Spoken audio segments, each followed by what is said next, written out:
তো guys good morning স্বাগতম two mid-on vlogs. আজি মই আহিছোঁ আমাৰ ওচৰৰে গাঁও এখনত আৰু আজি জীৱনত প্ৰথমবাৰৰ কাৰণে এনেকুৱা এটা কাম কৰিব ওলাইছোঁ। তো এইপিনে প্ৰথমতে দেখাই দিছোঁ, এইটো এটা ধুনীয়া এটা ঘৰ, আমাৰ অসমৰ মানে অসমীয়া ষ্টাইলৰ মানে ঘৰ আৰু আগৰ দিনত ঘৰবিলাক এনেকুৱাই আছিল। তো আৰু এইপিনে দেখা পাইছে, এইয়া আহিছে চ'লাৰ পেনেল। তো এইফালে ভাইটিহঁতে কি কাম কৰিছা পুৰা। তো আজি আপোনালোকক দেখুৱাই আছোঁ আমি চ'লাৰ পেনেল কেনেকৈ ফিটিং কৰে, লগতে কেনেকুৱা ধৰণৰ ইয়াৰ পৰা এনাৰ্জি আপোনালোকে কিবা কৰিব পাৰিব, লগতে কি কি ছাবচিডি আহিব, অসম চৰকাৰৰ পৰা কিমান ছাবচিডি পাব আৰু চেণ্ট্ৰেল গভৰ্ণমেণ্টৰ পৰা কিমান ছাবচিডি পাব, লগতে আপোনালোকৰ পাৰ্চনেলি আপোনালোকে কিমান পইচা দিব লাগিব, A to Z এই গোটেই ভিডিঅ'টোত গম পাব। এজন সাধাৰণ দুখীয়া মানুহ 300 টকা ডেইলি হাজিৰা কৰা এজন মানুহেও এইটো লগাব পাৰিবনে, গোটেইখিনি A to Z কি ডকুমেণ্টছ দিব লাগিব, গোটেইখিনি এই ভিডিঅ'টোত গম পাব। স্কিপ নকৰিব, প্ৰথমৰ পৰা চাই থাকক। তো বোলক একদম জেনুইন চিষ্টেমত দেখাই আছোঁ কেনেকৈ কি কৰিব। তো ইহঁতৰ লগত আজি ময়ো মেকানিক হৈ যাওঁ। তো চেৰি উঠি যাওঁ ৰ'ব প্ৰথমতে। এইয়া অলপ ৱেটটো আছে না, তো একো নাই বাৰু, তথাপিতো আগত চাই বহুত কমাইছোঁ। আগতেতো 82 আছিলে, এতিয়া বাৰু 70 মান হৈ গৈছে। তো এতিয়া ইহঁতৰ লগত মই কাম কৰি যাম। তোমাৰ নামটো কি আছিল? অ'কে, দিব্যজ্যোতি দাস। আৰু তোমালোকৰ? আৰু ইফালে উত্তম চৰকাৰ। তো মানে ইহঁতে মোৰ ফেমিলি মেম্বাৰে হয়, মোৰ ভিডিঅ' চাই থাকে। তো ইহঁতে ক'লে যে পৱন দা এনেকুৱা এটা জেগাত ধুনীয়া এটা চ'লাৰ পেনেল ফিটিং কৰি আছোঁ, আপুনি যদি আহক এবাৰ দেখাই দিয়ক, যাতে সাধাৰণ ৰাইজৰ এটা সুবিধা হয়, যাতে আপোনালোকেও লগাব পাৰে। তো সেই হিচাপত আহি গ'লোঁ। তো ইহঁতে মানে মোক নোকোৱাকৈ আগতে আহি ফিটিং কৰি পেলালে। কেইখন লগালা এতিয়ালৈকে? 5খন লগোৱা হৈয়ে গ'ল। তো 5খন লগোৱা হৈয়ে গ'ল, টোটেল 6খন লগোৱা যাব এইখিনিত। তো আৰু এখন বাকী আছে বাৰু, এইখন কেনেকৈ লগাই দেখাই আছোঁ। তো বোলক তো এতিয়া ৰেডি কৰা পুৰা। মই ওপৰলৈকে যাব লাগিব নেকি? ইফালে যাব পাৰিম না? কি আছে? তো এয়া এইখন পেনেল এতিয়া ফিটিং কৰিলে গোটেইখিনি প্ৰায় ক্লিয়াৰেই হৈ যাব। তো বাৰু এইখনৰ পৰা কেনেকৈ এনাৰ্জি পায়, কি কি চিষ্টেমত গোটেইখিনি বুজাই আছোঁ। আগতে প্ৰথমতে ফিটিং কৰি লওঁ ৰ'ব। এয়া চাওক, এনেকুৱাকৈ ফিটিং কৰিব। আৰু তলত যে সেইকেইটা ক্লেমকেইটা টিঙতে ফিটিং কৰা গৈছে চাগে, ছাতত হ'লে বেছি সুবিধা হয় নেকি? অঁ, হা হা হা হা। মুঠৰ ওপৰত মানে ধৰক সূৰ্যৰ পোহৰটো ভালকৈ পৰিব লাগে। হা হা হা হা হা হা হা। আৰু চিন্তা কৰিব নালাগে, যদি এনেকুৱা ধুমুহা বতাহো আহি যায় একদম প্ৰচণ্ড, তথাপিতো কোনো ধৰণৰ ক্ষতি কৰিব নোৱাৰে। ইমান ধুনীয়াকৈ ফিটিং কৰিছে, একদম বঢ়িয়াকৈ ফিটিং হৈছে নে? একদম লৰাবতো নোৱাৰে। চাব পাৰে তলৰ বিটবিলাক চাওক, কি মজবুতকৈ ফিটিং কৰিছে এলুমিনিয়ামেৰে। আৰু অলপমান ওপৰত উঠি আহিলোঁ, তো টিংগিলা আৰু অলপমান দুৰ্বল হৈ আছে, অলপমান ভয় লাগি আছে।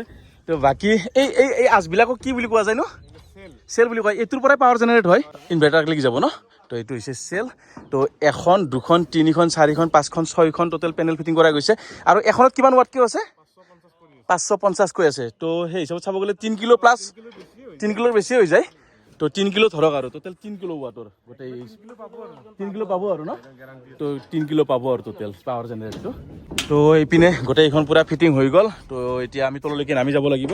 তো লাহে লাহে নামো। তো নামি কিনে ভিডিঅ'ত কৈ আছোঁ আপোনালোকক আৰু ক'ত কি ফিটিং হ'ব। এতিয়া আমাৰ তলত কি ফিটিং হ'ব? প্ৰথমে আমাৰ ডিচি দিবি, হা পৰা ইনভাৰ্টাৰত যাব, এচি দিবি, হা সাবমিটাৰ, হা এমচিবি, ৱাও ফিটিং হৈ কিনে এটা অনলাইন চিষ্টেম হয়। হা হা হা হা। তাৰপৰা পাৱাৰটো জেনেৰেট কৰিব। অ'কে, তো ব'লক এতিয়া তললৈকে নামি যাওঁ আৰু লাহে লাহে দেই ভাই, লাহে লাহে একদম ডেঞ্জাৰ। আৰু চাওক গাইজ, তো ভিডিঅ' কৰা ইমান বেছি সহজ নহয়। আপোনালোকে ভাবে যে ভিডিঅ' এটা কৰি দিলোঁ হৈ গ'ল, 10 মিনিট চালে, তো এনেকুৱা নহয়। তো এনেকুৱা ভিডিঅ'ৰ কাৰণে এনেকুৱা লেভেলত কষ্ট কৰিব লাগিব আৰু ধন্যবাদ দিব লাগিব তলৰ পিনে মোক ছাপোৰ্ট দি আছে, হেল্প কৰি আছে ধৰাত। যি নহওক বাৰু, হৈ গ'ল। তো এতিয়া বাৰু আমি ইনভাৰ্টাৰ যি আছে, আৰ্থিন এইবিলাক ফিটিং কৰিব লাগিব। তো তাৰ আগতে বোলক এটা কাপ চাহ খাই লওঁ, আজি ঘৰতো চাহ খোৱা নাই। তো এইপিনে দাদাহঁতো আহি গ'ল চাবৰ কাৰণে, মানে কেনেকুৱা লেভেলত কামটো হয়। তো চাব আৰু নিজে চবৰে লগত টাৰ্গেট কৰি আছে। আৰু এইপিনে খুৰাক চিনাকি কৰি দিছোঁ, এইজনেই খুৰা, গুদুৰাম বড়ো খুৰা। তো এখেতৰ ঘৰ এইটো।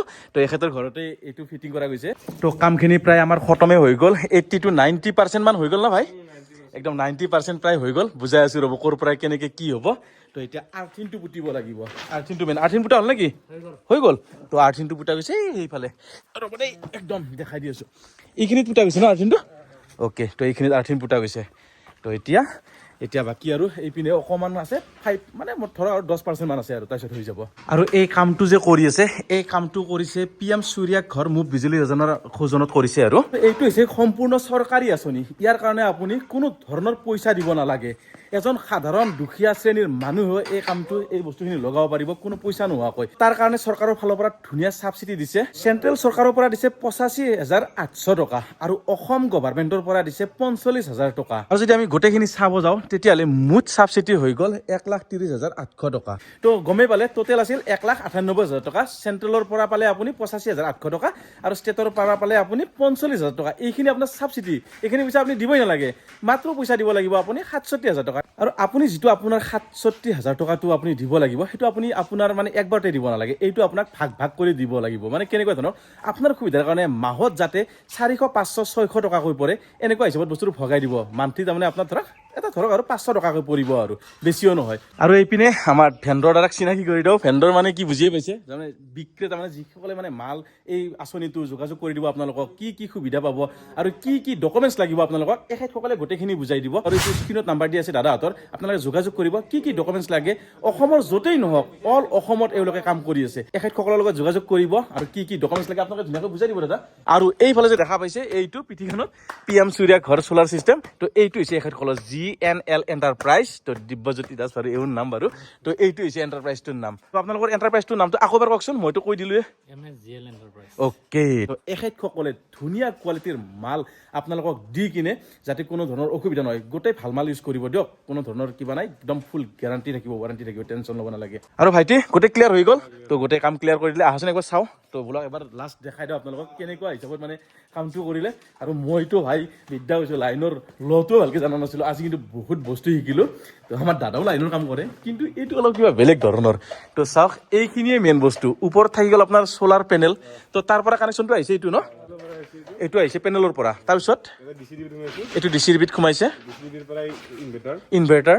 ইনভাৰ্টাৰৰ পৰা ACDB ACDB ACDBৰ পৰা সাবমিটাৰ সাবমিটাৰৰ পৰা MCB MCB MCBৰ ডাইৰেক্ট মিটাৰ এইটো মিটাৰত ধৰা এই যিটো আমাৰ চ'লাৰ পেনেলে যিটো বিল মানে ইউনিট বনাব এইটো ক'ত শ্ব' কৰিব এইটো চকৰি সাবমিটাৰ এইটোত শ্ব' কৰিব সাবমিটাৰত ইয়াতে শ্ব' কৰিব হা ধৰক এতিয়া আমাৰ এখেতসকলে লগাইছে টোটেল 3 কিলোৰ তো একদিনত 3 কিলো ধৰক 30 মান জমা হ'ব আৰামছে হৈ যাব এতিয়া ধৰক আপুনি ইয়াৰে যিটো ইউনিটটো আছে সেইটো ধৰক 30 ইউনিট জমা হ'ল আপুনি ব্যৱহাৰ কৰিছে APDCL-ৰ পৰা 20 ইউনিট তো আপোনাৰ ডেইলি জমা থাকিব 10 ইউনিট সেই 10 ইউনিটটো আপুনি APDCL লৈ যায় কিনে আপোনাক তাৰ এটা বিনিময় দিব পইচা দিব আপুনি বিক্ৰী কৰিব পাৰিব মুঠৰ ওপৰত আপোনাৰ মান্থলি বিল একদম জিৰ' কোনো ধৰণৰ পইচা দিব নালাগে বিন্দাছ চলি যাব একদম লাইফ টাইম পইচা নোহোৱাকৈ তো এই আছিল এনেকুৱা আৰু এটা কি জমা হ'ব এইখিনিত চেকিংটোত ইনভাৰ্টাৰ কিমান লোড আহি আছে হা গেল আউটপুট হা ইয়াতে শ্ব' কৰিব গোটেইখিনি এইটোতে আৰু ন এইখিনি এইটো মিটাৰত শ্ব' কৰিব এইফালে চাব পাৰে কাৰণ গ্ৰিড আৰম্ভ হোৱা নাই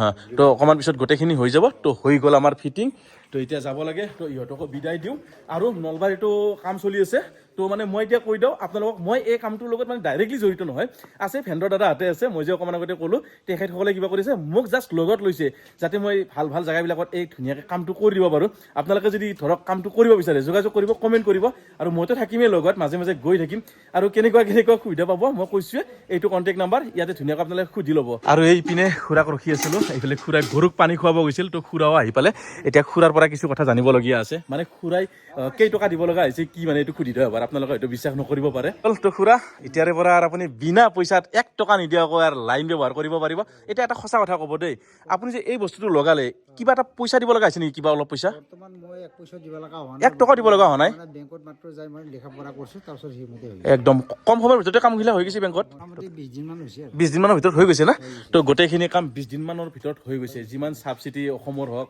অসম চৰকাৰটো অলপমান লেট মাৰে কিন্তু চেণ্ট্ৰেলটো অলপমান বেছি সোনকালে হয় আৰু তো বাকী আৰু দিয়ক ধুনীয়াকৈ ব্যৱহাৰ কৰিব তো খুৰাৰ হৈ গ'ল সেইটোৱেতো এতিয়া খুৰাই কৰিলে ব্যৱহাৰ এতিয়া আপোনালোকে কেতিয়া ব্যৱহাৰ কৰিব সেইটো কওক এতিয়াৰে পৰা খুৰাৰ বিল ফ্ৰী আৰু আপোনালোকে যদি ভাবি আছে চ'লাৰ ফিটিং কৰিম বুলি তো GNL এণ্টাৰপ্ৰাইজৰ নাম্বাৰটো দিয়া আছে যোগাযোগ কৰিব কি ডকুমেণ্টছ লাগে গোটেইখিনি বুজাই দিব দাদাহঁতে আৰু মইতো থাকিমেই দিয়কচোন ইনডাইৰেক্টলি ময়ো থাকিম আপোনালোকৰ লগত তো এয়াই আছিল তো ভিডিঅ' তো জানিলে আপোনালোকে কেনেকুৱাকৈ কি কৰিব এতিয়া ধুনীয়াকৈ ফটো চটো মাৰি অকণমান জমা দিব লাগিব যিহেতু এইটো চৰকাৰী আঁচনি চৰকাৰক এইবিলাক চব ধুনীয়াকৈ দেখাব লাগিব কাৰণ বিনা বুলীয়া বস্তু না পইচা দিব লগা হোৱা নাই আৰু চৰকাৰৰ পৰা ছাবচিডিৰ সুবিধাখিনিৰ উপৰিও যদি আপোনালোকক আৰু অলপমান স্পেচিয়েলি ডিছকাউণ্ট লাগে তেতিয়াহ'লে মোৰ ভিডিঅ' চাই কিনে আপোনালোকে ফোন কৰা বুলি ক'ব দাদাজনক তেতিয়াহ'লে আৰু অলপ বেছিকৈ ডিছকাউণ্ট দি দিব আপোনালোকক দিয়ক যোগাযোগ কৰিব